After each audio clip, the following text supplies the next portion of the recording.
तो गाइज आज के टाइम पर जो सबसे बकचोदी वाला गेम है ना वो है BGMI। उसकी वजह है ये सौरव जोशी वाला आउटफिट और ये कुछ मजल्स। तो यहाँ देखना आगे की बिल्डिंग में था बॉट। होश में आओ भैया। तो अब मैंने स्क्रीन पे के सब बटन दबा दिए लेकिन ये नीचे ही नहीं जा रहा था। और नीचे जाने के बाद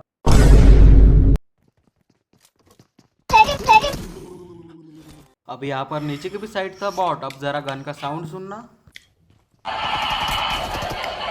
अब जरा यहाँ का सीन देखो क्या होता है।